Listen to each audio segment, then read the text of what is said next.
Bonjour à tous, nous allons parler dans cette vidéo de probabilité. Nous aborderons les notions de tableau croisé d'effectifs, de fréquence conditionnelle et enfin de probabilité conditionnelle. Nous allons pour cela partir d'une situation hypothétique.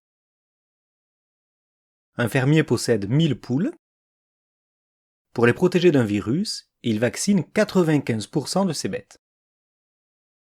Quelque temps après, il remarque que 100 poules sont malades, dont 57 avaient été vaccinées.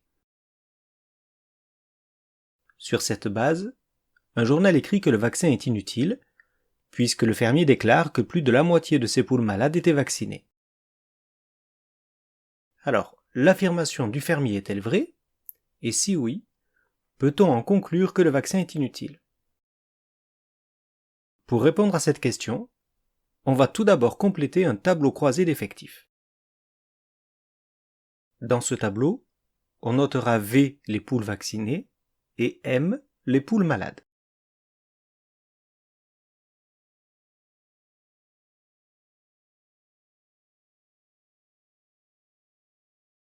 On note donc V bar l'événement, la poule n'est pas vaccinée, et M bar, la poule n'est pas malade. Et on va remplir le tableau croisé d'effectifs en analysant le texte. Tout d'abord, on note qu'il y a 1000 poules. Je peux donc compléter la case qui correspond à l'effectif total. On lit ensuite que 95% des poules sont vaccinées. Sur 1000 poules, tu peux vérifier que ça correspond à un total de 950. Je complète donc la case total de l'événement V. Ensuite, on note que 100 poules sont malades. Il s'agit de la case totale de l'événement M. À quoi correspond la valeur 57? Il s'agit des poules qui sont à la fois malades et vaccinées.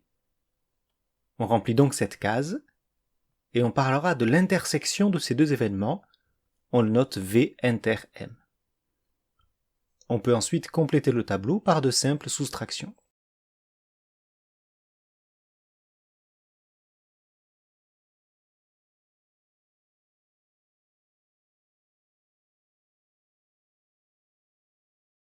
Réfléchissons maintenant à la situation d'introduction. L'affirmation du fermier est-elle vraie? On se souvient, il déclare « Plus de la moitié de mes poules malades étaient vaccinées ». Pour vérifier son affirmation, calculons la fréquence de poules vaccinées parmi les poules malades. On parle ici de fréquence conditionnelle. Je reprends mon tableau d'effectifs.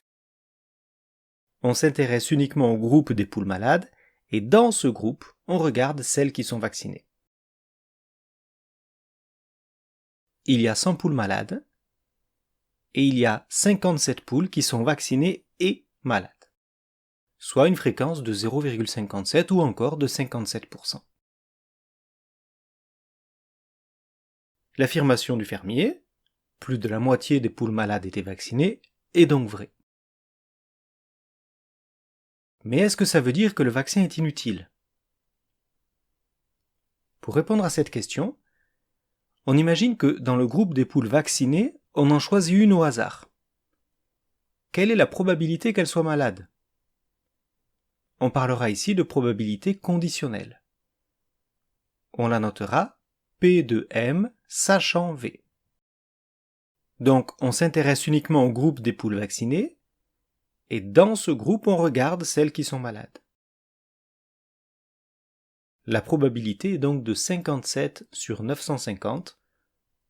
On trouve ici 0,06. La probabilité qu'une poule vaccinée tombe malade est donc de 0,06 ou de 6%. On note que ce résultat peut également être trouvé grâce à deux autres valeurs. La probabilité que la poule soit vaccinée et malade, que l'on note P de V inter M, qui vaut ici 0,057. Et la probabilité que la poule soit vaccinée, qui vaut 0,95. On peut utiliser la relation P de M sachant V est égal à P de V inter M sur P de V.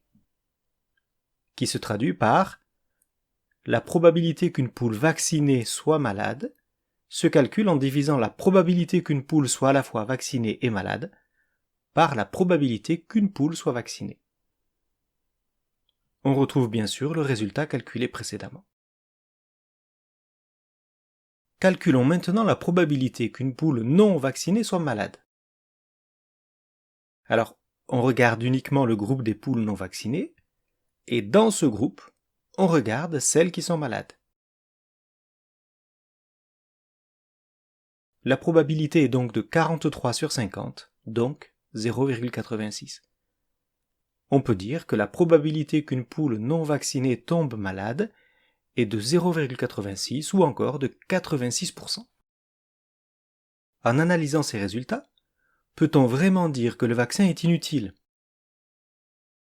La probabilité qu'une poule vaccinée soit malade est de 0,06, soit 6%, alors que la probabilité qu'une poule non vaccinée soit malade est de 0,86, soit 86%. On ne peut donc vraiment pas dire que le vaccin est inutile.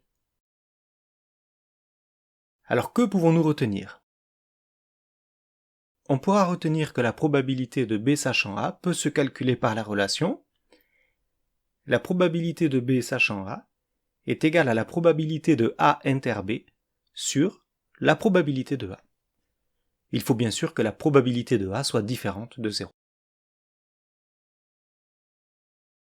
Merci beaucoup d'avoir pris le temps de regarder cette vidéo. N'hésitez pas à la regarder à nouveau et à mettre un commentaire.